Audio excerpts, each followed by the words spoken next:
Welcome, everyone. If you're here, you probably know that this is the last event of the last day of programming at the Food Systems Pavilion at COP28. Welcome and thank you to be here. My name is Nadia Papasidero. I had the pleasure to coordinate the partnership this year together with the EAT Food Secretariat, represented here by Lucy Wallace, Chief of Staff. And as COP is coming to an end, we wanted to take a chance to bring everyone together again and to have a reflection of what we've done and what we need to do to keep this momentum high. This year we had an incredible opportunity to bring together a set of partners that are not always in the same room, and it went very, very well. So we want to keep this up, and we want to really take a step back again and focus on us as a food systems community and what we can do on the wave of and in spite of what is decided at the level of negotiations. So before we go ahead with this discussion, which is structured in 3 very open questions, so I hope no one prepared, and I hope everyone is here with their spontaneous, honest answers. We will have an update on progress on food systems at COP from our dear Katie McCaution, who's on a plane right now, but took the time to send us a final message.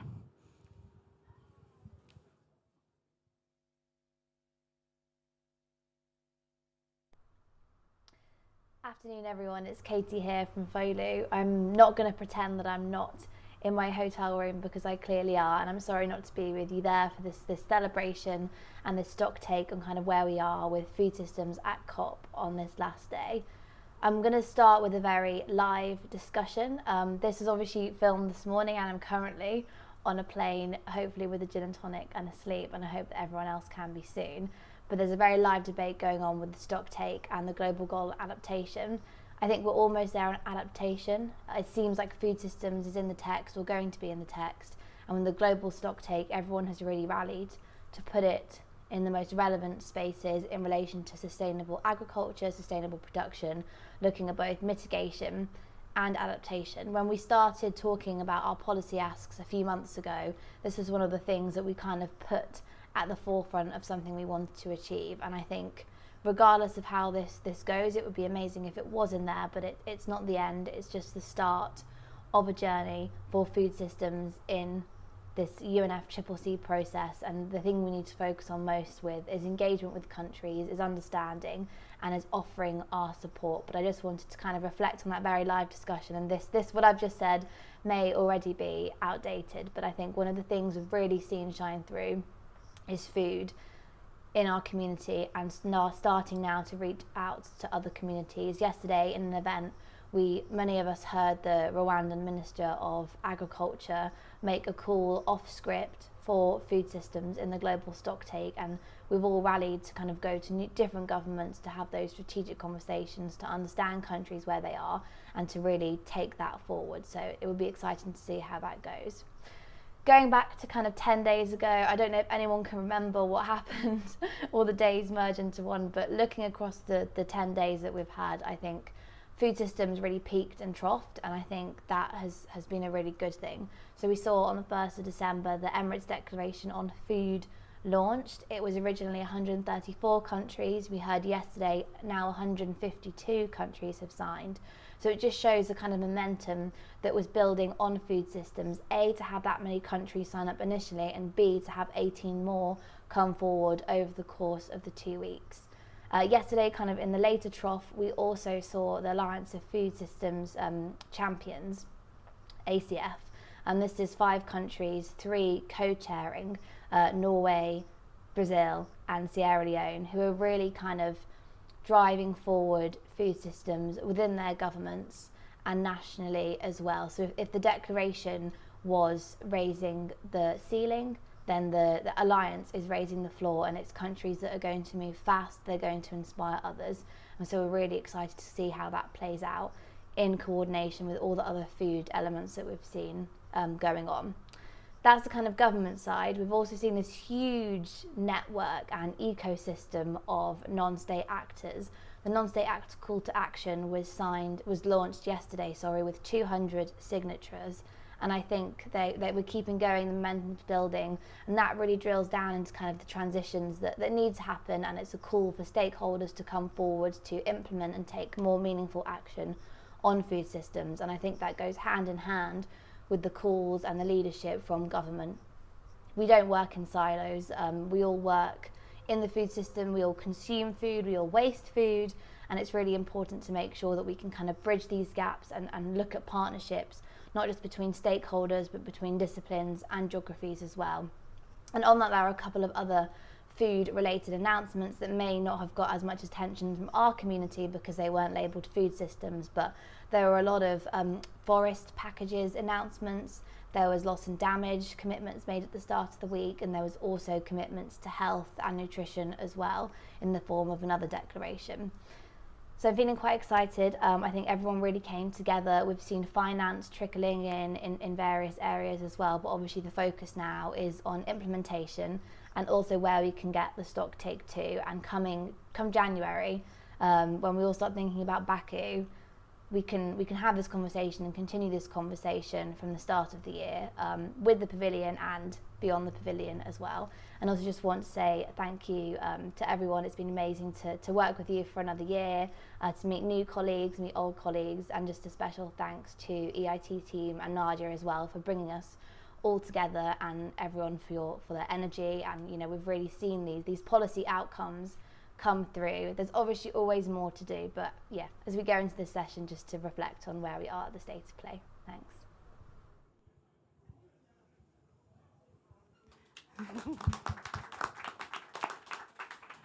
Well, a big thank you to the Food and Land Use Coalition.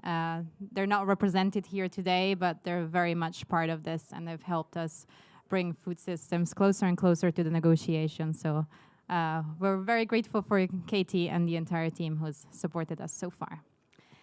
Okay, so we have 3 questions today that we're here to discuss. We're here to offer some of our reflections on what happened and what we want to happen beyond COP28. So our first contributors today are a lucky member of the audience who wants to answer the first question. Then we have Robert Jones from the VP of Global Public Affairs at Mozambique. Hopefully we will have Patty Fong, Program Director, Climate and Health and Wellbeing at the Global Alliance for the Future of Food. Then we have Anna Mutta, Country Director, Laos for SNV. And we have Shakuntala Theosted, Director for Nutrition, Health and Food Security Impact Area Platform for CGR. Thank you very much for being here, and we'll get started. And I hope someone in the audience wants to get us started here with the first question. So, what is currently missing within the food systems community? Any takers? What is currently missing in the food systems community? Don't jump all at once. It may be a co-host, it may be anyone sitting in the audience who wants to contribute. Sleep is the answer. Our AV team. I'll just go very quickly. Thank you so much, Sofika Kosniuk with Aquatic Life Institute. So I'd say cohesion, inclusion, funding, and from my personal perspective, aquatic animals, the most voluminous animals on the planet that are being consumed for food. Thank you. I see there's a couple more contributions. Hi, I'm Sophie. I'm with the Act for Food movement, one of the youth co-hosts of the Pavilion. I would say it's my first COP, and at every side event I've gone to, I often feel like we're speaking to ourselves or we're speaking to the converted.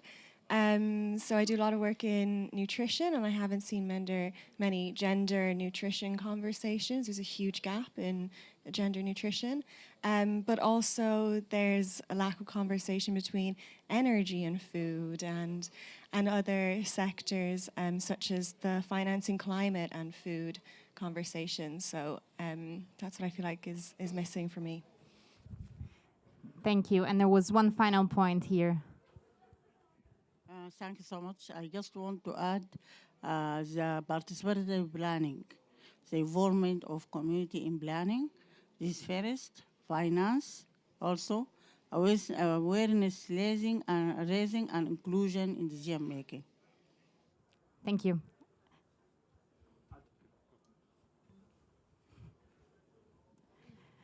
Robert, what is currently missing within the food systems community? Good thing I got to watch other people think about this first. Though I am lacking a lot of sleep, so I'm still. But my this is my first COP, so it was incredibly overwhelming, but so inspiring. You know, here on the shoulders of everyone who's done so much work in advance, because it felt like there was a lot of food conversation here, but I know that that's not always been the case, and that's the result of an incredible amount of work. Because I'm here representing an association that's focused on bringing some innovative, high-tech solutions to the food systems challenges we face. What was relevant for me that's missing is more integration and collaboration between conventional agriculture and innovative high-tech solutions. And you know, we want to build more bridges there. And have more dialogue between traditional agriculture and cellular agriculture. So I think there's room to grow there. Thank you very much. We'll pass on to Anna. Anna, what do you think is currently missing within the food systems community? Okay. Good afternoon. I think I'm probably the only one in this room who's not a die-hard food person because I come from a WASH background, but I'm also stepping in here for my colleague. And when I look at the conversations that I've been able to join in, and using my WASH background, I feel like I think somebody alluded, there is an issue of inclusion, especially when you're thinking that you want to ensure everyone has access to a healthy diet. I don't know how much of the conversations in the food system talk about everyone. I think there are conversations going on, but it's not necessarily targeting people who are traditionally missed because of various reasons in terms of having ability to have access to food. Secondly, if you're talking about the benefits probably and the burdens of the food system, are they equitably shared amongst the various actors? Because again, I don't see that conversation happening. There are probably some people who bear a higher burden or probably some people who get a higher benefit. But how can we ensure that the food system is more inclusive to ensure that everyone is equitably gaining from this access? So the issue of social inclusion, behavior change, which is huge, huge, huge in adoption. I think somebody has talked about food waste. A lot of us who are even sitting are in this room generates quite substantive amounts of food waste. But that conversation, I haven't heard it come to the fore. So it's important that we also look at issues and aspects of social behavior change and focus also on social inclusion. Thank you. Thank you very much, Anna. I'll pass on to Shakuntala. What do you think is currently missing from the food systems community? Well, I've been in this sphere and this debate for such a long time that for me to begin with what's missing sounds a bit, it's not where I would ever start, because when I look at where we were, just beginning with the preparations for the UN Food Systems Summit, which was held in 2021, and the preparations for that were 2 years before, to where we are today, it's amazing. And there is so much more to do, but we've reached very far, and we have brought many along the road with us. There are many more we should bring along with us, and I'm sure we will be able to do this as we go forward. It will be great the actions that have to take place with transformation of food systems and making sure that they are inclusive, leaving no one behind, and that they are deeply embedded within the agendas of climate, We can only do those actions and solutions must take place at country level. So we have to be able, as we move forward, to be able to bring in countries, country conveners, and those who are talking on behalf of countries, because that's where the decisions are taking place.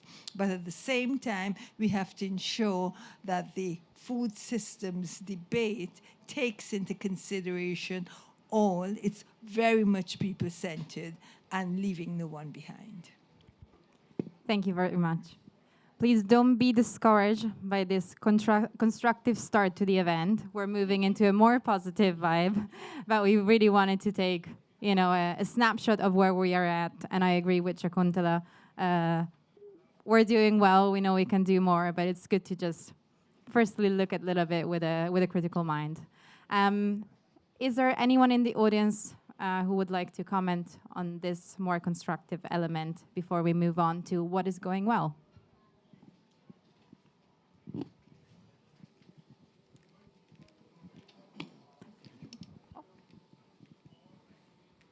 Yes, thank you very much. I'm Suleiman from Nigeria.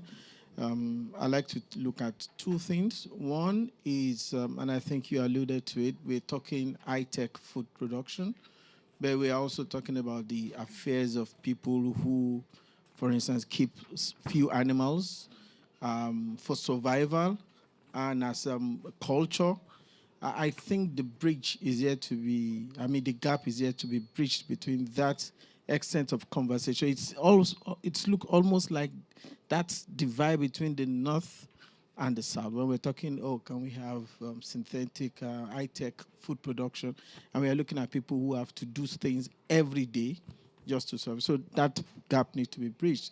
When the food systems the discussion started in 2021, my organization led a conversation on access to agrometeorology information in Nigeria.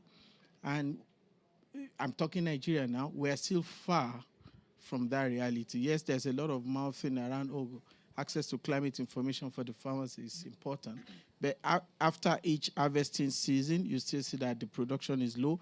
After each flooding, like in 2022, we had huge flooding. The farmers were still like, if we had information this was going to happen, we would have taken different sets of decisions. So there's still a huge gap in there. But like you said, these decisions need to be activated at country levels, and we need to knock on those doors for the right actions. Thank you. Thank you. I will now thank our first round of contributors, and we'll move over to the second question. Thank you very much. You can stay. It's Glendis, Jennifer. You can go. Yeah. I haven't contributed enough, obviously. Yeah. You're still in the audience chair, so you're still more than welcome to contribute at any point. So today we have Glenn. Yes.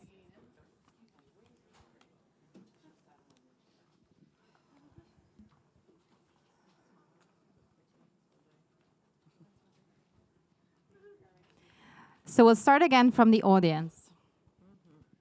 But I want to start with my piece on what positive change is already happening within the food systems community. I think it is that we didn't need to try hard to have female speakers. There are so many female leaders in the space, and of course we want more of it, but it's so nice to see it coming together naturally. So I'm very happy to be joined today by Glendis Luciano, Strategic Network Engagement Manager at Young Professional for Agricultural Development, YPARD. Thank you, Glendis. Lisa Moon, President and CEO of the Global Food Banking Network. Welcome.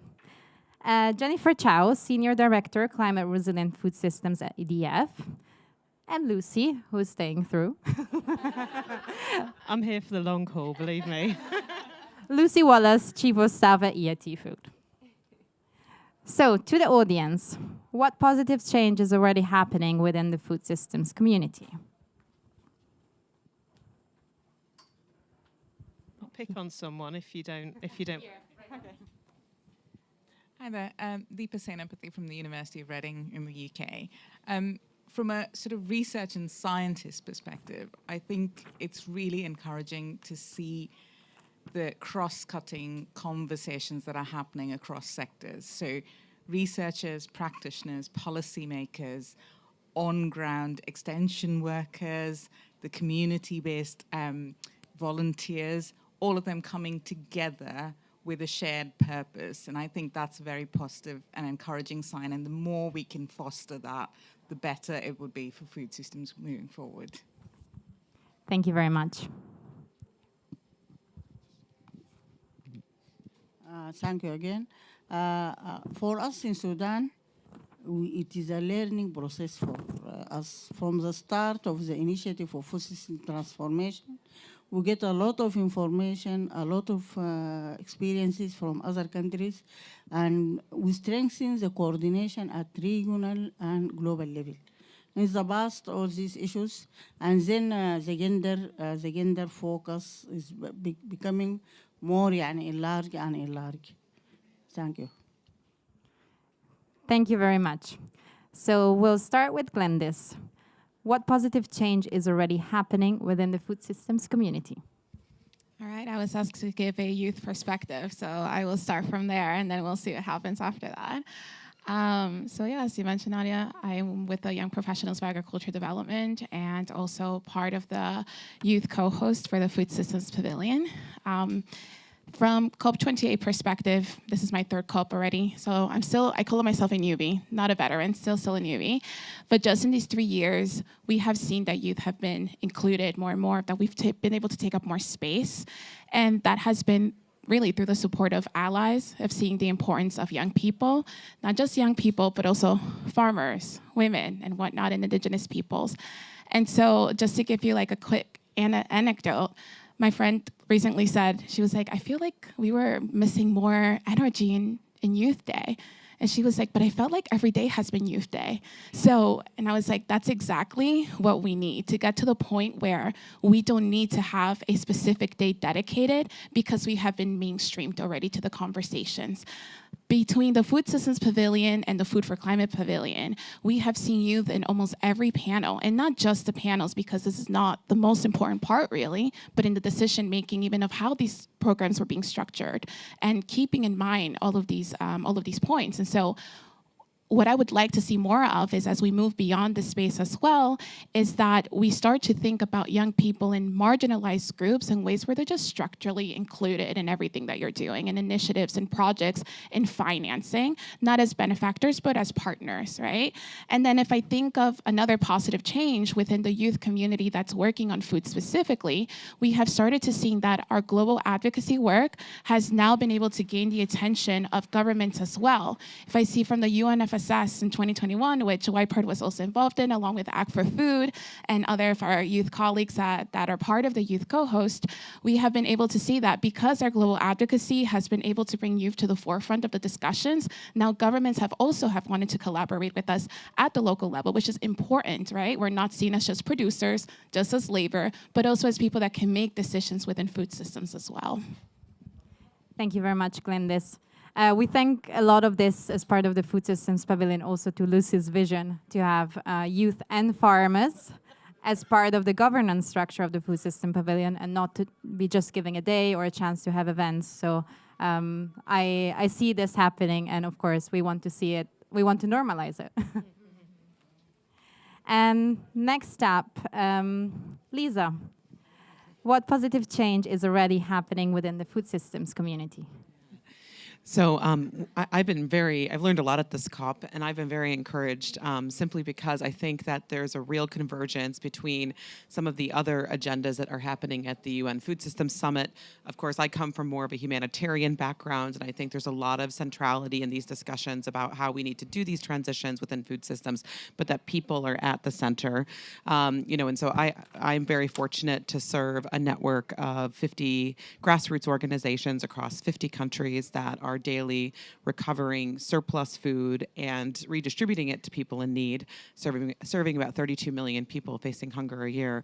And of course, I think it's fantastic that the conversation has evolved beyond just agriculture to what happens after food leaves the farm and the opportunities there are for both climate, incomes, and the humanitarian agenda to be making sure that we're saving and reducing the amount of food that is going to waste. So I think that's the biggest thing for me is the convergence between the humanitarian and the climate agendas, and then also thinking about food systems in their totality beyond just farm and post-harvest implications.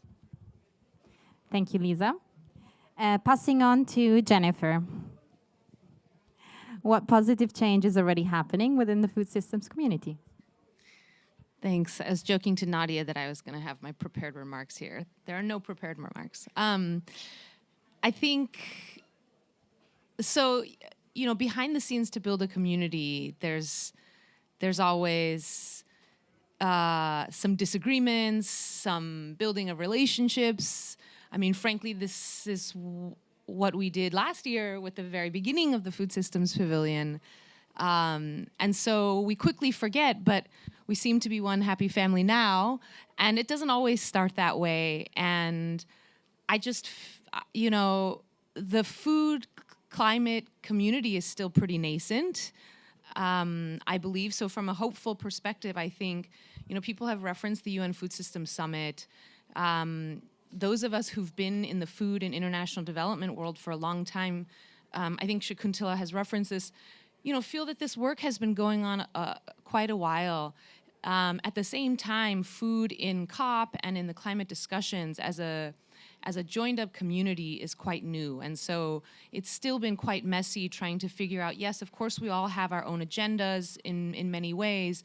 And what are the ways in which we can be more effective coming together, because we all have the same goals in other ways, right?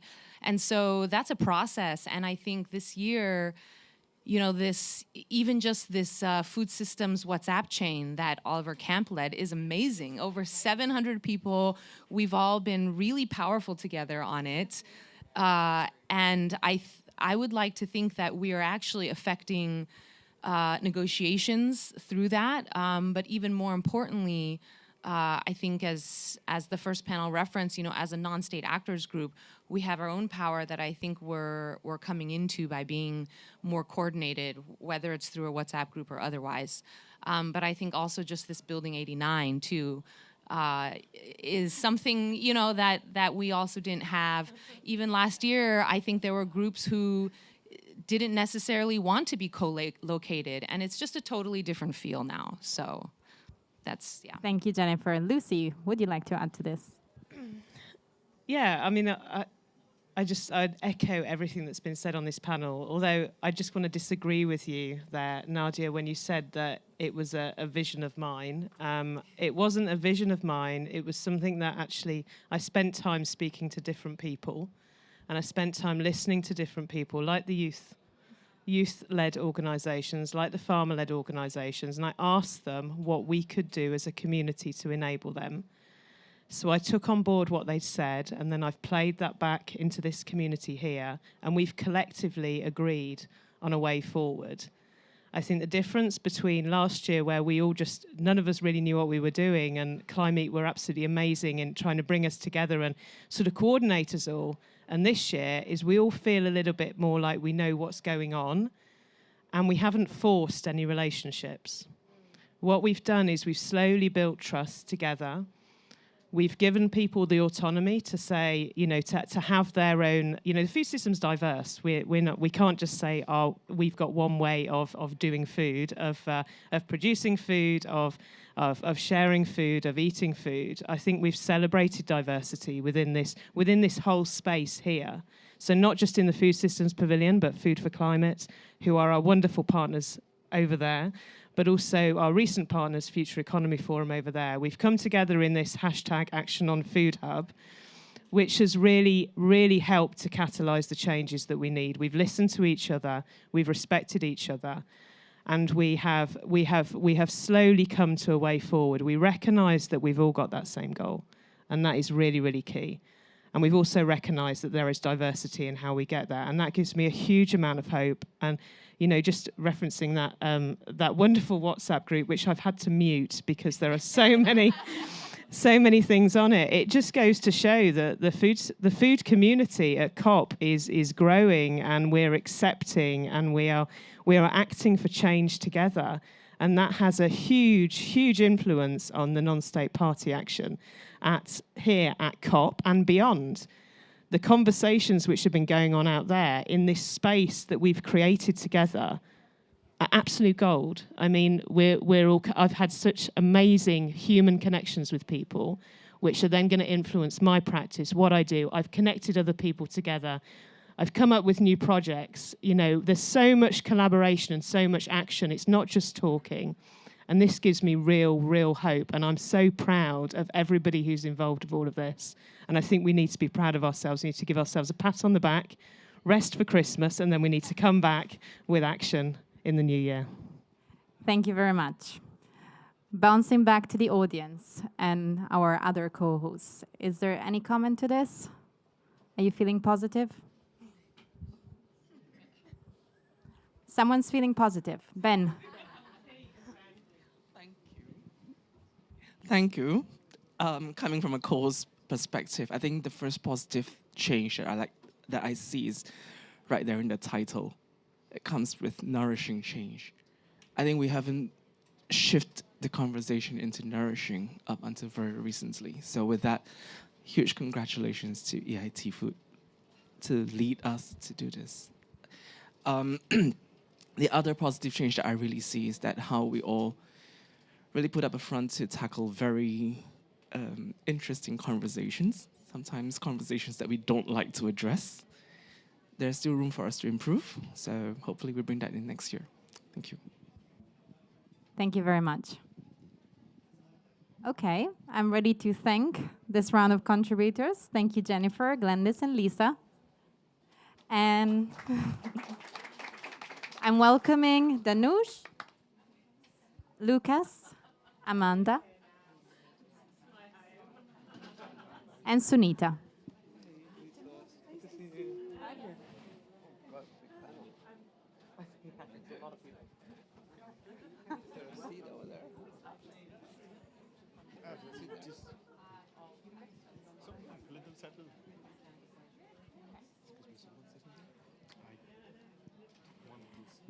Okay.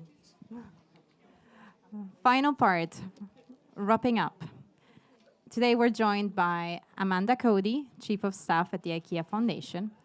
We're joined also by Lucas Dupré, Senior Policy Officer, Climate Change and Food Security at the Dutch Ministry of Agriculture, Nature and Food Quality.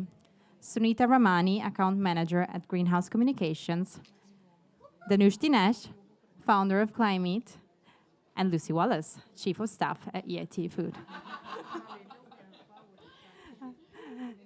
Just a note on our participants today. We have Danush, founder of Climate. They've been the secretariat last year, so they helped kick this project off, and they've been good supporters of the cause and always involved and here to disrupt the industry.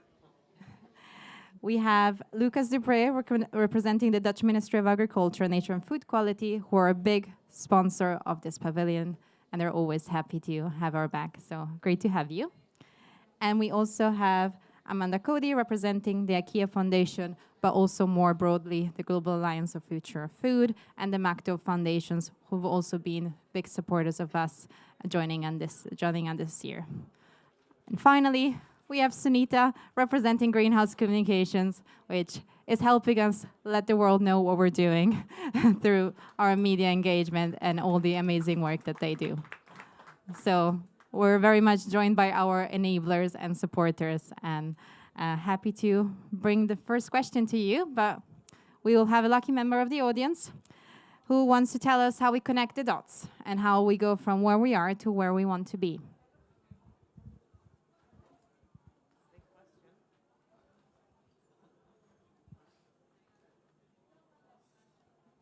Robert, you look like you wanted to say something.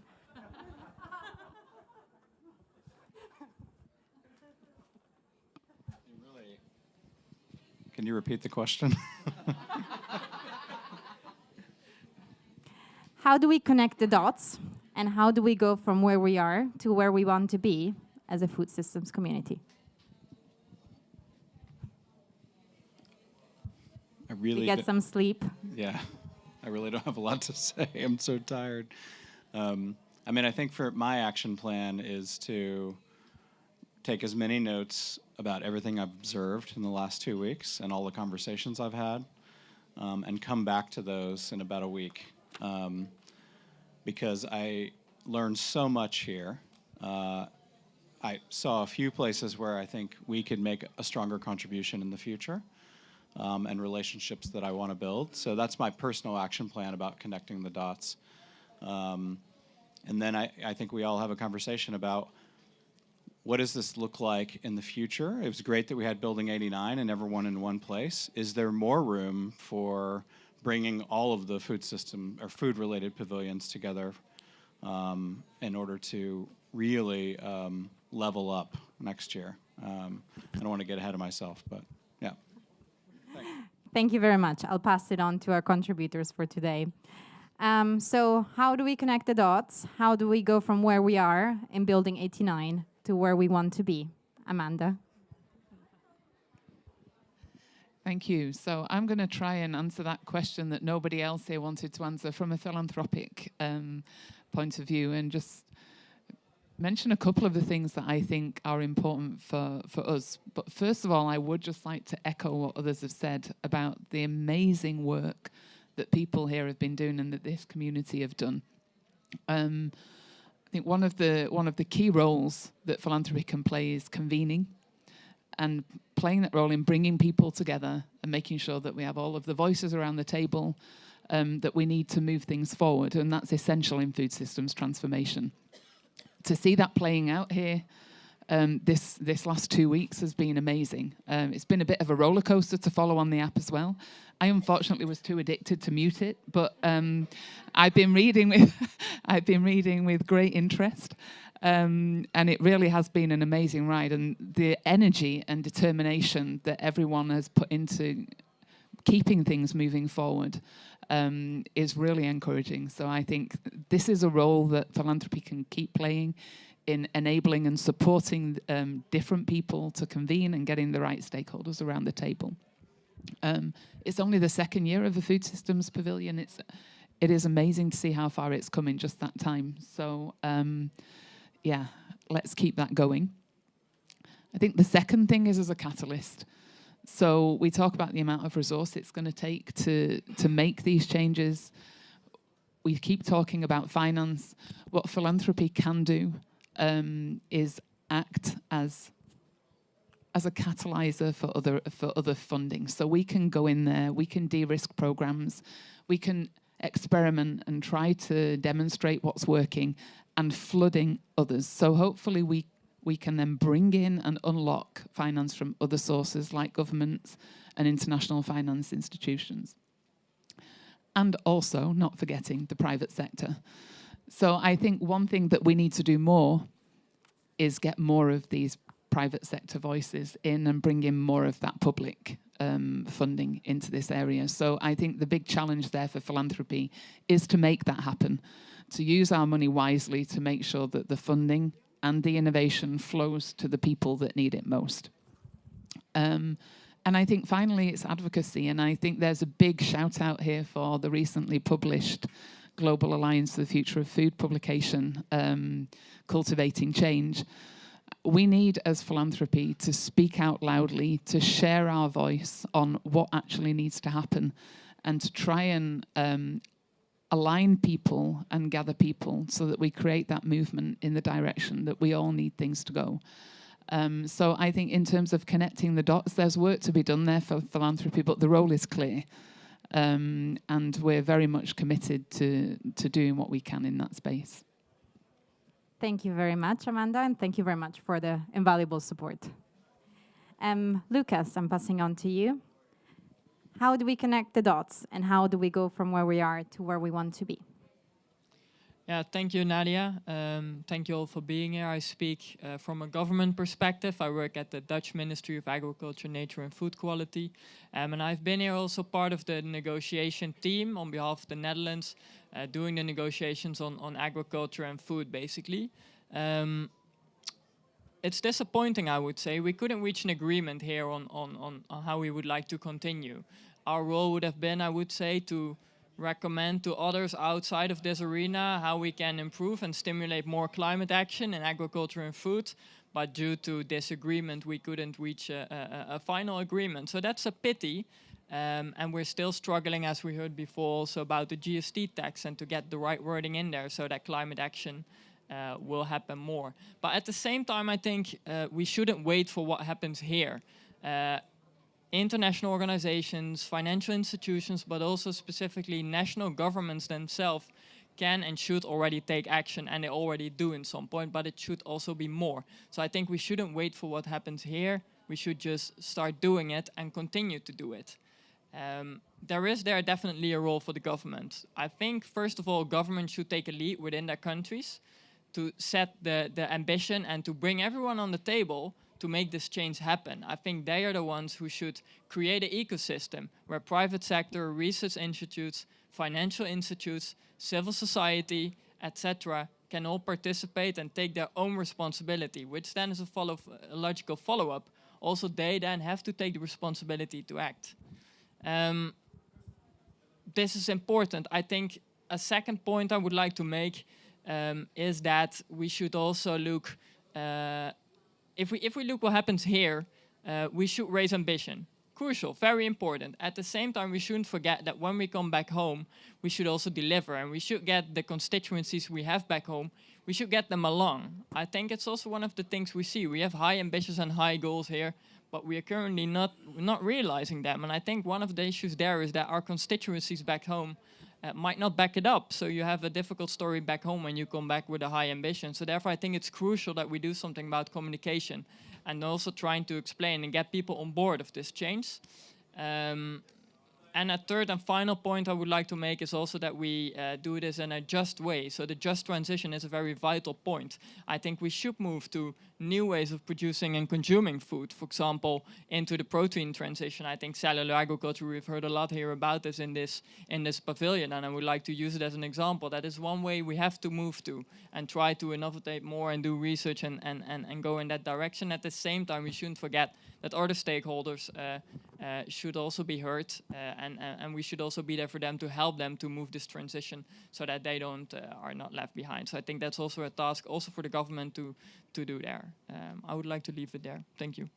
Thank you very much, Lucas, and thank you very much to the Dutch Ministry of Agriculture, Nature and Food Quality for all the support and keeping us going. On communications, Sunita, what can you say about how we connect the dots? Sure, thank you so much for having me. It feels very strange to be on this side of the room. Jenny and I have been spending the last 2 weeks being at the back of the room, helping to try and amplify all of the expert voices in the room who've been up on the stage and in the audience. So it's been a real pleasure and an honor to support the Food Systems Pavilion for the second year in a row. I think in terms of communications, we've seen a really exciting shift from last COP to this COP. I think last COP felt very much like we were spending a lot of time trying to generate any interest from media, building a following from the ground up in food systems and in, the voices and the expertise that's in this room. This COP, we've seen a huge amount of interest in reaching out to experts, and I think particularly what's been really exciting is a huge amount of interest in speaking to frontline food producers. That's been a hugely rewarding part of our role, I think, for the last 2 weeks is, coordinating interviews and supporting those frontline producers to tell their stories and share their expertise and share the demands that they need in order to support them to adapt and build resilience to the climate crisis that they're facing and directly experiencing. So that's been really exciting. I think another huge sort of shift and transition that we've seen with communications is our ability, which I think Jennifer and others have touched on, as civil society groups and as this kind of food systems community outside of the negotiating rooms to really build this campaigning voice. Ahead of COP, we sort of campaigned on the importance of building in food systems into the negotiations. And during COP, we've called on negotiators to raise ambition in the global stocktake and make sure that food is included. Whether or not we achieve that result is still to be determined, but I think there's this huge opportunity that we have as people who are outside of those negotiating spaces to actually be a campaigning voice, to call out the negotiators who aren't doing enough, and to really just collaborate as this amazing food systems community. So yeah, it's been really exciting to see that. I hope that we continue to do that and collaborate as we move past COP and into future COPs. But yeah, I think communications has a really exciting opportunity to offer in this space, and we're just continuing to see it grow, which is amazing. Thank you, Sunita, and thank you to the Greenhouse team for supporting us, guiding us, enabling us, and for all this energy. Passing on to Danush. How do we connect the dots and to go where we want to go? So I have maybe three suggestions. I mean, firstly, I think the dots are connected, and we've convened as a community over the last 2 years. We know each other, we know where we come from, we're friends, kind of. So I think that we are friends, yeah, all of us. But so that community exists. I think so the next step is like, where do we take the conversation, right? So I think amongst friends, we can also discuss things which make each other uncomfortable. I think we need to now start discussing, my whole mission here is to be annoying to people. We need to annoy each other and have those difficult conversations, which maybe is not taking place in the negotiating rooms and other places. So we need to be that place where we can actually trust each other enough to have those annoying conversations. So that's like the quality of the connection, where do we go? The second thing I wanted to say was, I also liked your point about having a bigger food tent, bringing everyone together. I completely support that. But also, what about beyond food? So like some of the really interesting sessions I spent actually was in the closing session of the Trade Pavilion. And it was fascinating. They talked about the social and solidarity economy, which I knew nothing about, but it is so relevant to the work that we're doing as a food systems community. So I was just thinking, how do we connect those dots with trade or energy, or there was indigenous people there, so that would also be really interesting. And finally, last point is how we can connect to where Lucas is sitting and with the negotiators more, offering like a source of inspiration when you have desperation. So that's kind of my three suggestions. Thank you very much, Danush, and thank you so much for being supportive and bringing this project to life last year and being part of it this year again. We're joined by Laura Kramer from the International Livestock Research Institute, ILRI, and I'm going to ambush you with the question, how do we connect the dots and how do we go from where we are to where we want to be as a food systems community, moving beyond what happened in COP, just reflecting on how we take this further as us, as the sector. Thank you so much, and my apologies for being late. I think, connecting the dots, how do we connect the dots? I think one of the things I've really enjoyed about this pavilion is that we're finding common ground. We don't agree on everything, but we can find those areas, and I apologize if I'm repeating anything that was said before I came in, but we're finding those areas where we do agree, and where we don't agree, we're figuring out how do we discuss it. One of the things that as the Alive for Climate, the Advancing Livestock for Climate community came together, this alliance of groups working on livestock, and we sponsored the Day of the 6th with all different kinds of events, starting out a day with a debate around dietary justice, and really having different voices in the room. And I think, we won't always agree, but we can always come with facts and with evidence and discuss where we can. So I think connecting those dots, and I like Danush's comment about seeing what's happening in other pavilions. Here, just the setup of all the food being together and then different sectors being elsewhere was a little bit limiting in terms of finding out what's happening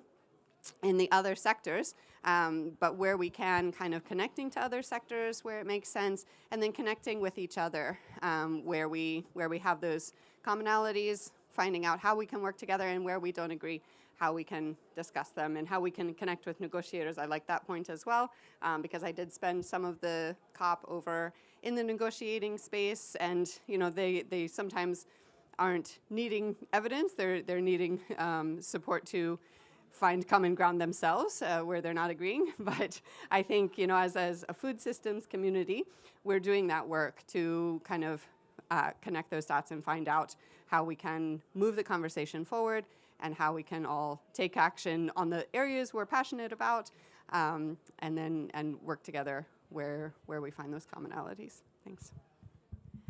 Thank you very much, Laura. Passing on to Lucy, common ground, how do we join the dots? So I think we've come a long way. We've come a long way this year with that. I really do think, and it's been a pleasure to see that evolve. I do think what we need to do more of is continue to hold this space, but to invite other types of voices in from other sectors, and at the same time make sure we are going out to other places, to other conversations, and taking that sort of food systems message, that food systems perspective into that. Food systems are inherently complex, but then we're also working with other complex systems, and all of these systems are interconnected. So we can't just have the food systems conversation in isolation. So yesterday we all say it was Food Day, Happy Food Day. This was fantastic. It was actually Food and Water Day, but we had very few conversations with all of the water people or the WASH people, which we wanted to do, but I think we all just ran out of time and energy and space. And I think sort of going into next year, we need to make sure that we do make space for that. So we invite those people here into our spaces, and then we take ourselves out into different spaces that we maybe aren't so comfortable in, but we are able to add something to the conversation. Thank you very much. To wrap this up, is there anyone who would like to contribute from the audience or from our co-hosts? Yes, Jennifer.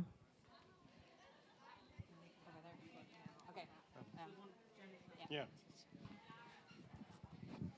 Okay, so just channeling what some of this last panel said, I completely agree that we need to get more uncomfortable. I think it behooves all of us to make sure that the noise we're creating or the information we're generating, what is the purpose of it? We talked about food systems being very complex, and some say it's more complex than other issues, et cetera. And sometimes it's so complex that negotiators don't really want to or can't really grasp it. And I think as a community, this is maybe a little too simplified for some in the room, but what are we offering negotiators? What is our bargain and our deal? Like, what do we bring from a more really a simplified perspective? And as we start to get more simple, we will start to disagree more. So that's, I think, where a lot of the rub is, and we need to really start to be able to do that in a better way. Otherwise, we'll remain so complex that we're just going to continue to be talked around and kind of isolated and not able to move forward with. Thank you, Jennifer. Thank you. Tobias Geis, I'm with the Danish Agriculture and Food Council. Building on what our friend Danush said about disagreeing amongst friends, I guess we really need more disagreement and less polarization. Because when we talk about the food system, it seems to me that this COP is the tale of two COPs, really. So on the one hand, we had a really astonishing results. We had a great declaration up front on day 2, I think it was. And then we had the complete breakdown of the ACT negotiations. And right now on the GST, every single constituency is recognized as having contributed, except the farmers' constituency in the drafts we see. So that is something, of course, that alienates a big group, and that doesn't help anyone. It also seems to me that when we talk about food systems transformation, there is a lot of talk about capital from, let's say, investors and also philanthropists, and it's all good, but perhaps there is more old-fashioned money that you might also want to go for, and that's the money that the farmers have, and in particular the farmers own cooperatives, because these are business structures, they're already there and they are ready to invest, and you know, having money from that might carry some change also when you, in context of political economy. Just wanted to add one quick point to echo Jennifer. I think one thing that we didn't talk about here, just as a main point, is accountability. We often talk about that in the framework of doing that for governments. We have to hold governments accountable. We have to hold negotiators accountable, but we also need to hold each other accountable too as we're having these conversations. So I think another way to connect the dots is all these conversations that we've had, follow up on them. Oh, that project that you mentioned you were doing, is that still happening? That goal that you committed that you wanted to do, is that still happening? And checking in on one another, because I think when we know and we start to see that people are paying attention to what we're saying, we're going to be very careful about what we put out there and then try to follow up on that as well. So we need to hold each other accountable. Thank you very much. So to wrap things up, we've seen that we agree and disagree on everything. I have a very social science summary for you. We need more inclusion, more cohesion, more integration, but we also have a lot of that. We need to keep these cross-cutting conversations up. We need to bring it more to the local level, and we need to bring it back up to the government, to the philanthropies, to our enablers, to the media, and the normal people sitting at home. We need to focus on the future of this and potentially becoming redundant, or having a chance to continue bringing positive change without the urgency. And we need more finance. We need to connect as much as we can with the government so they can do their role. And the government needs to connect back to the citizens to see how this trickles down at the implementation level. So this is it. Thank you so much, everyone. I'm loving that we leave this conversation a bit open-ended. We have a reception coming up, so I hope that will inspire you to continue these discussions or not. And please stick around for the group pictures, but let me first thank all of our partners of the year. Some rounds of applause, please. So thank you very much. Oops. Our co-hosts of this year, so CGR, the Nutrition and Impact Platform. Climate, the Coalition for Action on Soil Health, Environmental Defense Fund, the Food and Land Use Coalition, SNV and Alive for Climate, the Nature Conservancy, IKEA Foundation, the Global Alliance for the Future of Food, and MacTalk Foundation, the Global Alliance for Cellular Agriculture, the Global Food Banking Network, the Farmer Co-host, the Youth Co-host, our hosting sponsor, the Ministry of Agriculture, Nature and Food Quality of the Netherlands, Greenhouse Communications, our neighbors at Food for Climate, all the teams in this room and beyond that have supported us in this effort, and the Secretariat of this year, EIT Food, represented by Lucy.